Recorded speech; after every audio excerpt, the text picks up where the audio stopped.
Please welcome this week's special guest, Wally.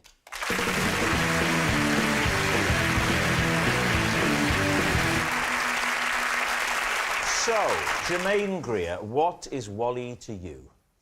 Oh, this is Wally. He's the crane driver who once let me sit in his cabin 50 feet above my house. Alan, how do you know Wally? This is Wally, and during one of his driving lessons, I crashed into the co-op.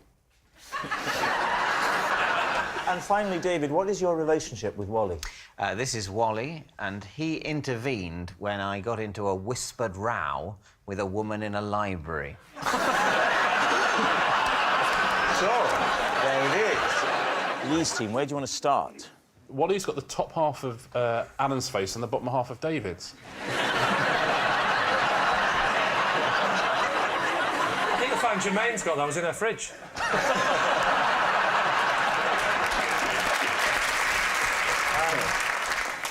OK, well, let's start with Alan. When was this? I was 17. Sorry, this was a lesson or a test? It was the day before my test. I'm in a Mini. Yeah. Right. And Wally's with me, helping me learn. Oh, he wasn't the instructor? Not a driving instructor. Oh, OK, so he's your mate. Right, and what caused you to go into the co-op? I didn't stop. It pulled out in front of me, Lee. Talk us through the incident, then. It's where I grew up. I grew up in Essex. OK. And it was the biggest supermarket in Europe. The co-op? The co-op. Which town was that in? In Loughton, that's where I Oh, grew the up. Loughton Co-op. That's where I grew up. Yeah. It's the only supermarket you see from space. But it's hard to spot if you're driving.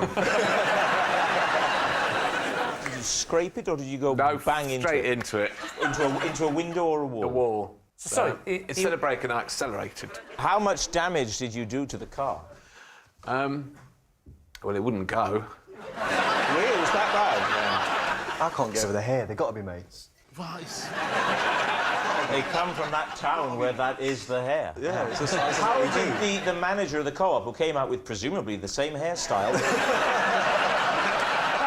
how did he react? Maybe Alan tried to blame Wally, pointed, but there was like 20, 30 blokes, and you had to work out where Wally was.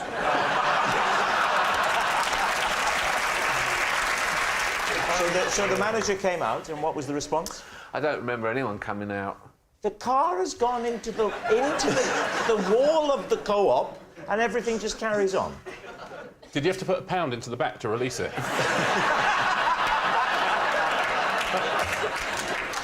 All right, so who would you like to speak to next? Germaine, what was the crane doing? I presume there was building work going on. It was to do with an electricity substation. So he was doing some work. The crane was there for a few days before I actually approached him Right. and asked him if I could go up in the cabin. And when I first asked him, he was distinctly unkeen. So you say you asked him, where was he?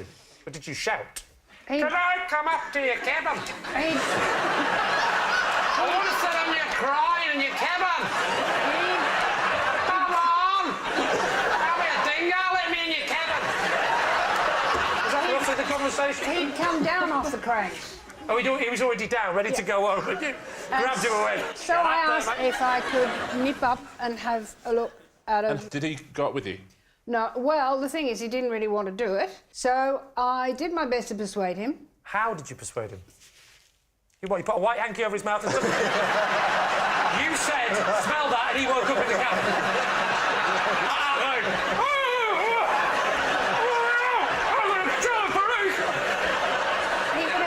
He would have had to be dragged up unconscious. I couldn't have done that.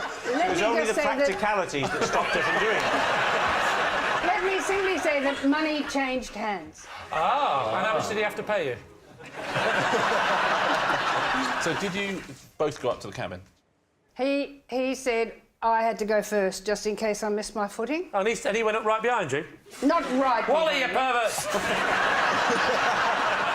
OK, so you're up in the crane. Yeah. Is there room for two people in those things? Barely. It was. So it was intimate.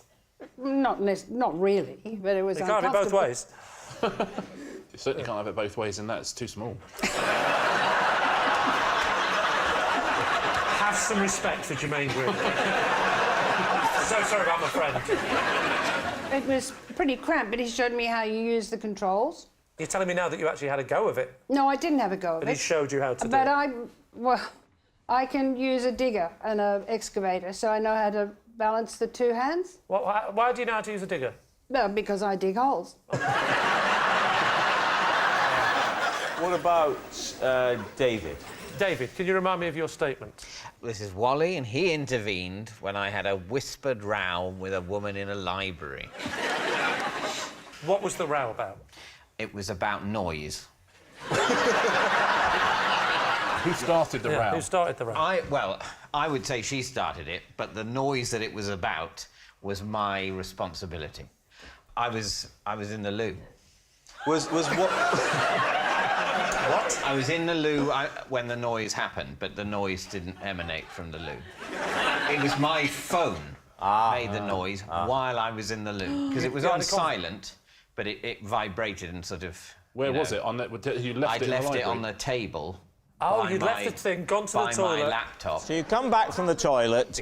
Could you hear the... It's that... noise, yes? Well, that's... yes, I was in the toilet. And you heard the...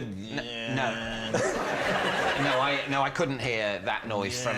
Oh, great, he's now doing impressions of inanimate objects. I thought he was doing me on the toilet. Sorry. Well, that's not you on the toilet. No, that's more like... I wonder how long I'll be here for.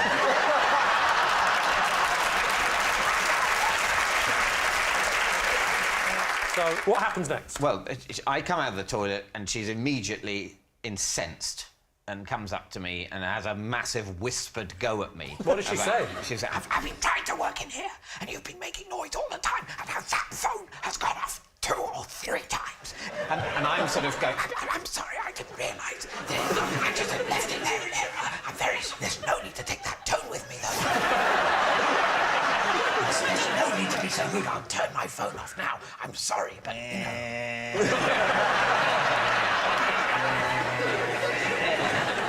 So this carries on for a few minutes, and then Wally, who works there, comes up and has a word with us both and says, please, you know, be quiet and get on with your work. OK, we do need an answer. So Lee's team is Wally, Germaine's crane companion, Alan's car crasher, or David's bookish buddy. He's got a bit of library about him, hasn't he? He has got a whiff of book about him. That's my new fragrance for Christmas. If I had to choose, I would say Alan. What are you thinking, Germaine? The whispering argument, I can see it happening. Yeah. And I bizarrely think it might be Germaine. Oh, brilliant.